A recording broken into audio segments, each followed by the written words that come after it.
सुभाष सिंह चाहिए मु कटक राज करी विजेडी सुभाष सिंह गढ़ी कटक जो पांड्यान ओडिशार सेवा करने चाकरी छाड़ीदे जो कहल गप सुभाष सिंह पांड्यान पाखे प्रिय हो पारती देवाशीष सामंतरा भाई लोक जहाँ बापा 1985 मसीह भी कांग्रेस एमएलए थे आंक पाखे हाजी हाजी करेंगे मु भावुँ पांड्यान प्रथम लक्ष्य था नवीन बाबूर संपत्ति बोधे दखल करवा आपण सरपंच चेयरमैन एमएलए पूर्वतन एमएलए एम देखा कर देवाशीष सामंतरा सहित थरे देखा कर दियंतु देवाशीष सामंतरा विजु जनता दल जड़े भल नेता आज न तीर्तोलू जीति आपणकर बारवाटी कटकरू जीति राज्यसभा एमपी कर किंतु तांकु बीजेडी राजनीति हटेया चक्रांत आपण मैंने जानी देवाशीष सामंतरा होउछंती नवीन बाबूंकर ग्लासमेट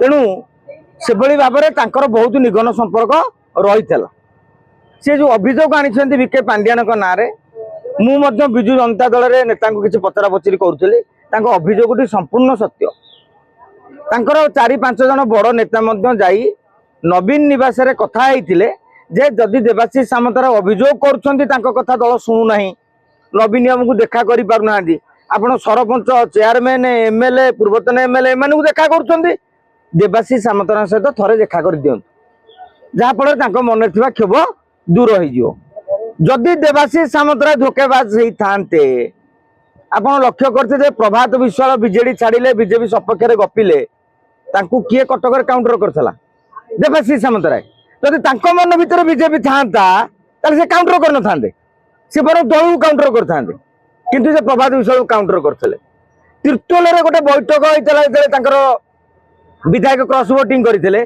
तीर्तोल मीटिंग जाई से विधायक को गाड़ी देते आज सी कहीं छाड़िले हठात गोटे पांड्यान फेरियास बोली गोटे नारा दिगला ए नारा कई साधारण लोक देना पांड्यान सबुतक एजेन्सी मेसिनरी विजु जनता दलर मीडिया सेल आईटी सेल रे काम कर तेणु से जरिया गोटे प्रचार कराऊँ पांड्यान बिना सत्य ओडिशा विकास हो न कि पांड्यान के बिना बीजेडी रही न था किंतु जितेबले 1998 मसीह विजु जनता दल गठन हो 2014 पर्यंत जीति पांड्यान 2012 मे षड्यंत्र पर 29 षड्यंत्र पर एक्टिव होते पूर्व भी बीजेडी सरकार थला नवीन बाबू भी पपुलार थे दल भी जीतुला 19 मसीह जीतला पर पांड्यान जो निजक सुपर सीएम भाविले तार फल आज दल भोगी किंतु हैंगओवर हो मु भावुँ पांड्यान प्रथम लक्ष्य था नवीन बाबूर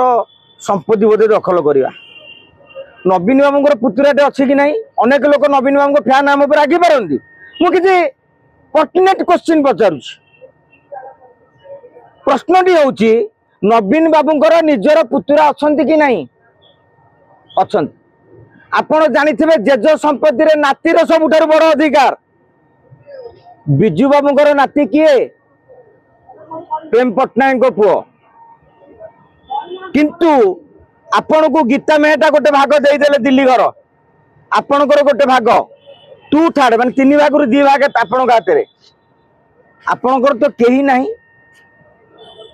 एटलिस्ट जे मो बापा संपत्ति मो घर किए गोटे व्यवहार करू साधारण गोटे गाँ गहली लोक भी से चिंता कर नवीन बाबूर एमती कौन हो गला जे नाई से संपत्ति मो पुतुरा को देविनी पांड्यान को देवी यहाँ भल लोकर भल व्यक्तिर लक्षण किसी गालुआ बीजेडी नेता मैंने कहींपारती नवीन बाबू को इच्छा हाँ प्रॉपर्टी से क्या देवे इच्छा गोटे साधारण गाँव में जब किए करता से लोकटा कौन कहते छी चाकर करते कहले नातीटा को न देकी बाहर लोक देकी जाऊ संपत्ति काली नवीन निवास हम ये भी गीता मेहटा दे 2/3 भाग अच्छी संपत्ति नहीं गले दल में 625 कोटी टंका आज कलिटा कौटी सुभाष सिंह पाखे दल में केवल जोड़े स्थिर आप देखिथे साधारण संपादक संपादक बदलुंट उपसभापति बदलुंट सभापति नवीन पट्टनायक अच्छा सुभाष सिंह कोषाध्यक्ष अच्छा कहीं ये भाई टंका जहाँ उठिब सभापति और कैशियर दस्खत तेणु कैशियर निज लोक न रखिले आज 3 कोटी टका उठो कि 2 कोटी टका उठो से मन इच्छा हो पार सुभाष सिंह चाहिए मु कटक राज करी बीजेडी सुभाष सिंह गढ़ी कटक 2009 मसीह से ଦେବାଶିଷ ସାନ୍ତରା ଆକ୍ଟିଭ ଅଛନ୍ତି, ପ୍ରଭାତ ବିଶ୍ୱାଳ ଆକ୍ଟିଭ ଅଛନ୍ତି। ସେମାନେ ବର୍ଷ ବର୍ଷ କଣ ଇଏ ବାମପନ୍ଥୀରୁ ଯାଇକି ନବୀନ ପଟ୍ଟନାୟକ ଦିହ କଥାକୁ ବିରୋଧ କରୁଥିଲେ, ଆଙ୍କ ହାତରେ ଦେବେ। ଆଉ ସୁଭାଷ ସିଂ ପାଣ୍ଡିଆନଙ୍କ ପାଖରେ ପ୍ରିୟ ହେଇପାରନ୍ତି। ଦେବାଶିଷ ସାନ୍ତରା ଭଳି ଲୋକ ଯାହାଙ୍କ ବାପା 1985 ମସିହାରେ ବି କଂଗ୍ରେସର ଏମଏଲଏ ଥିଲେ, ଆଙ୍କ ପାଖରେ ହାଞ୍ଜି ହାଞ୍ଜି କରିବେ? ପ୍ରାକ୍ଟିକାଲକୁ ଚାଲନ୍ତୁ। ଖାଲି ସୋସିଆଲ ମିଡ଼ିଆରେ ଖାଲି ପ୍ରମିଳା ମଲ୍ଲିକ ଗୋଟେ କଥା କହିଲେ, ସେ ବେପାର ପାଇଁ ଆଇଥିଲେ। ଆମର ପ୍ରମିଳା ମଲ୍ଲିକଙ୍କୁ ପ୍ରଶ୍ନ, ତାଙ୍କର ବେପାର କଣ ଆଜି କରୁଛନ୍ତି? ଏ ଜାନକୀ ପଟ୍ଟନାୟକ ସରକାର ମୂଳରୁ ସେ ବେପାର କରୁଛନ୍ତି, ତାଙ୍କର ଠିକାଦାରୀ ବିଜନେସ୍ ଅଛି। ତେମେ ତାଙ୍କୁ ତିର୍ତ୍ତୋଲ ଟିକେଟ ଦେଇଥିଲ, କାରଣ ତା ବାପା ସେଠୁ ଏମଏଲଏ ଥିଲେ, ଚିରଞ୍ଜୀବ ବିଶ୍ୱାଳ ଭଳି ଟାଣୁଆ ନେତାଙ୍କୁ ହରାଇଥିଲେ। କେହି କାହାର ଦୟାରେ ଏଠି ନେତା ହେଇନାହାନ୍ତି।